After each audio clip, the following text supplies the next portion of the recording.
इस वक्त हम मौजूद हैं भोपाल सिंह जी के पास, जो हरियाणा कर्मचारी चयन आयोग के अध्यक्ष हैं। उनसे चर्चा करेंगे नई भर्तियों को लेकर कि कब कितनी भर्तियां होने जा रही हैं, और विस्तार से जानेंगे ऐसी जानकारियां जो आम दर्शकों तक पहुंचनी चाहिए। सर, सबसे पहले आपका स्वागत है पंजाब केसरी में। Thank you. भोपाल सिंह जी, जो नई व्यवस्था नए चेयरमैन के रूप में आपने संभाली है, इसमें जो भर्ती प्रक्रिया क्योंकि कोरोना की वजह से रुकी हुई है, तो अब कितनी भर्तियां कब तक होने की संभावना है? अभी हमने जो पैरामेडिकल स्टाफ है उसकी जो उन पदों की भर्ती का शेड्यूल लगभग जारी कर दिया है। कल आपके समाचार पत्रों और हमारी वेबसाइट पे वो आ जाएगा।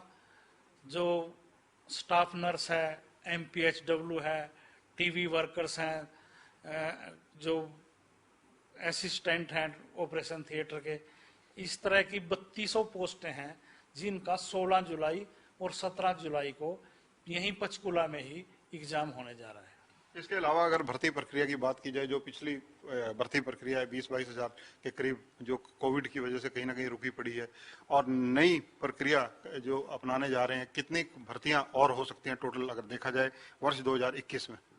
इस पैरामेडिकल स्टाफ के तुरंत बाद हम लगभग 8000 पुलिस में भर्ती करने जा रहे हैं, जिसमें 7200 तो कांस्टेबल हैं, मेल भी हैं, फीमेल भी हैं, और लगभग 465 जो है वो SI हैं, सब इंस्पेक्टर, जिसमें 65 पद जो हैं वो महिलाओं के लिए आरक्षित हैं और 400 मेल वो हैं ASI SI, और लगभग 524 जो है कमांडो भर्ती करने जा रहे हैं। ये प्रक्रिया भी हम अगले 2 महीने में पूरी कर देंगे। अगर वर्ष 2021 और 22 की चर्चा की जाए, वित्त वर्ष की, तो इसमें लगभग कितनी भर्तियां कुल मिलाकर होने की संभावना है? क्योंकि युवा वर्ग काफी आज से देख रहा है कि कोविड ने सारों को परेशान कर रखा है।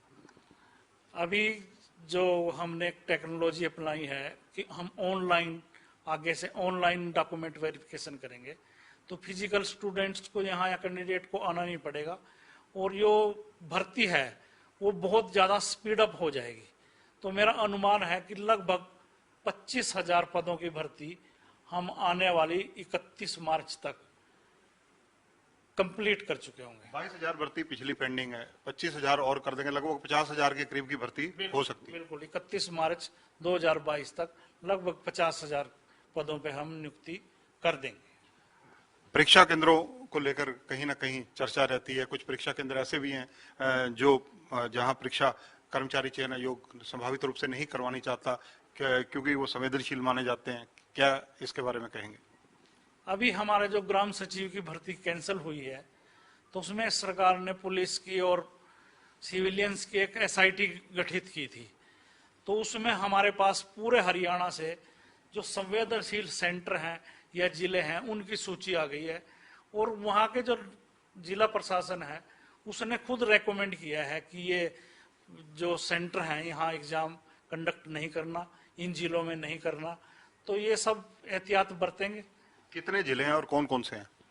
अभी जो चिन्हित किए हैं उनमें रोहतक, झज्जर, मेवात और सोनीपत जिला ऐसे हैं जिसमें हम परीक्षा नहीं करवा रहे। एक दादरी जिला ऐसा है जिसकी कैपेसिटी ही 4000 है, तो उसको भी हम अभी नहीं ले रहे हैं।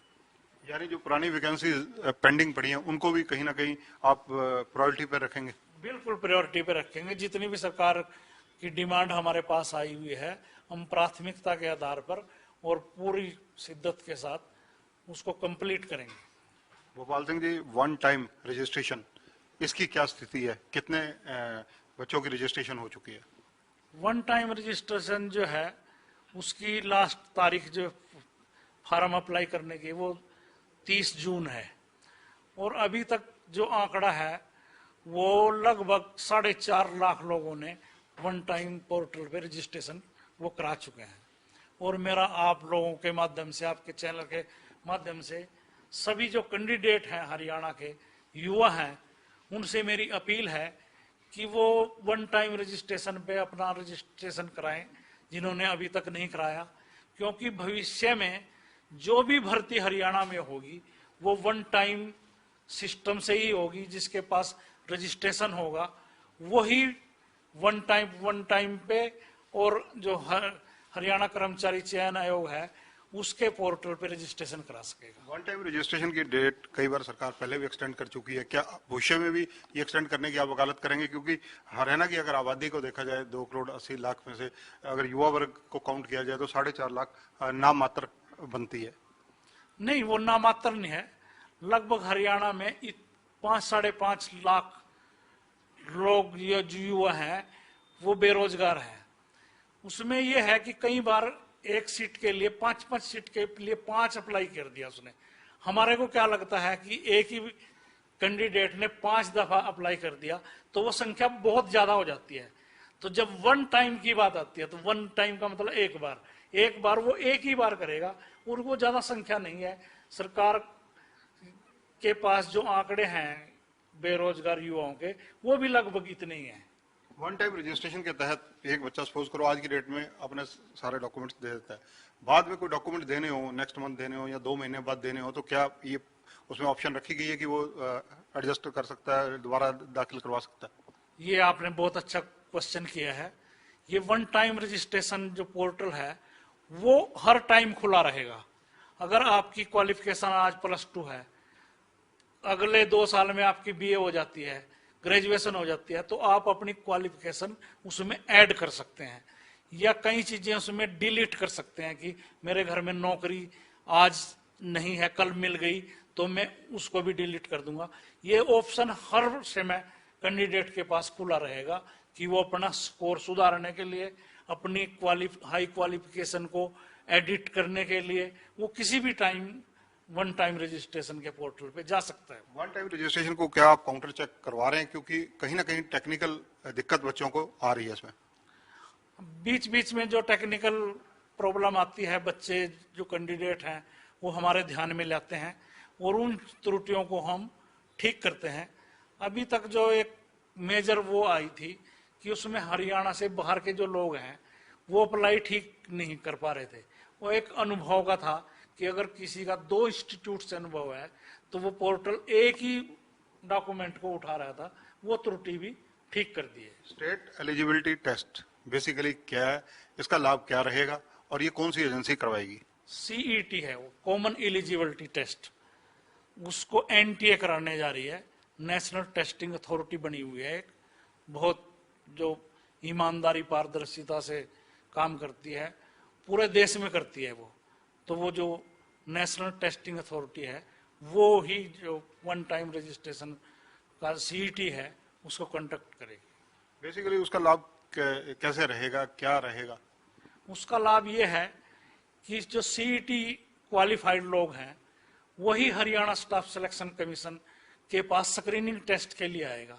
उसका फायदा ये है कि हमारी जो हम लाखों की संख्या में एग्जाम लेते हैं उम्मीदवार का, वो संख्या हमारे पास 3 गुना रह जाएगी। मतलब जैसे 5,000 क्लर्कों की हमने भर्ती करनी है तो हम स्क्रीनिंग टेस्ट सिर्फ 15,000 लोगों का लेंगे। अब तक हम लगभग 20 लाख लोगों का ले रहे थे, 15 लाख लोगों का ले रहे थे। तो एक संख्या को कम करने के लिए सरकार बहुत अच्छी योजना लेके आई है। परीक्षाओं में नकल रुके, पारदर्शिता रहे और जो पेपर लीकेज का मामला हर बार होता है, ज्यादातर चर्चा में आता है, सुर्खियों में रहता है और कहीं ना कहीं क्वेश्चन मार्क लगता है, आपकी सारी व्यवस्था पर प्रश्न चिन्ह लगाता है, उसको कैसे विराम लगाएंगे? ऐसा है, अभी तक मैं पिछले 6 साल से यहाँ सदस्य के रूप में भी काम किया है और मुझे बताते हुए खुशी ये हो रही है कि आज तक हमारा कोई पेपर लीक या आउट नहीं हुआ है। कुछ सेंटरों पे चीटिंग की घटनाएं हुए हैं और हमने इस कोविड काल में, ये कोविड काल हमारे लिए एक वरदान लेके आया है कि हमने इन सब चीजों पे पूरी तरह से स्टडी की है, दूसरे स्टेटों की स्टडी की है और नई टेक्नोलॉजी की स्टडी की है। तो अब हमारे पास ऐसी नई टेक्नोलॉजी आने वाली है आने वाले दिनों में कि ये जो चीटिंग का भी मामला है ये भी कैंडिडेट के लिए संभव नहीं होगा। और जो रही बात दूसरी, इस दौरान सारा माफिया जो है वो पुलिस के शिकंजे में आ चुका है जो इस तरह की घटनाओं को अंजाम देता था।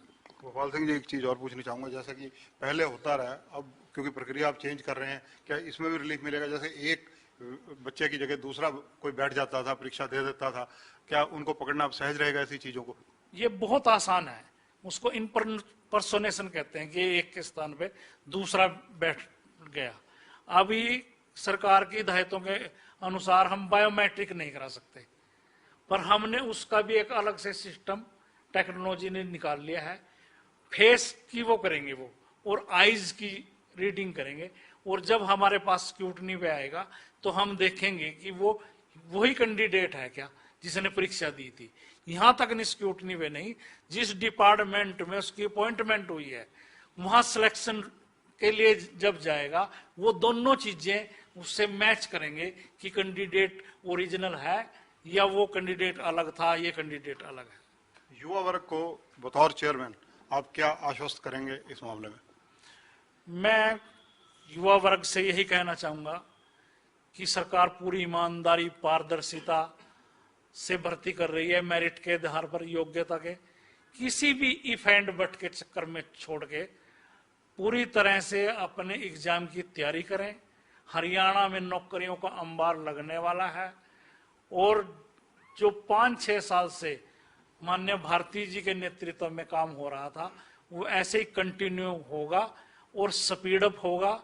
जिन बच्चों ने अभी तक वन टाइम पे जाके रजिस्ट्रेशन नहीं कराया उनसे भी मेरा अनुरोध है कि वो जल्दी से जल्दी 30 जून तक पोर्टल खुला है वो रजिस्ट्रेशन कराएं, क्योंकि हरियाणा स्टाफ सिलेक्शन कमीशन में अब के बाद 30 जून के बाद जो भी भर्ती होगी वो वन टाइम रजिस्ट्रेशन से ही होगी।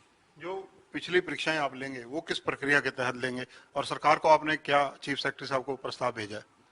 जो पिछली हैं कंटिन्यू चल रही हैं वो पिछले ही पैटर्न पे होंगी, पिछले ही क्राइटेरिया पे होगी, और जैसे पिछले 5-6 साल से करते आ रहे हैं उसी पद्धति से होंगी। ये 50,000 भर्तियों का तो आपने खुले रूप से जिक्र किया, और विभागों की तरफ से कोई प्रस्ताव आए हों जो आपके इस वक्त ध्यान में हो कि कितनी भर्तियां और निकल सकती हैं? लगभग 20-22 हजार की रिक्विजिशन और अगले महीने में आने वाली है। धन्यवाद। तो ये हैं भोपाल सिंह जी, जो चेयरमैन है हरियाणा कर्मचारी चयन आयोग के। विस्तार से इन्होंने हर मुद्दे पर चर्चा की, पारदर्शिता रखने और जिस प्रकार से बायोमेट्रिक को लेकर कहीं ना कहीं, क्योंकि कोविड काल चल रहा है, उसको लेकर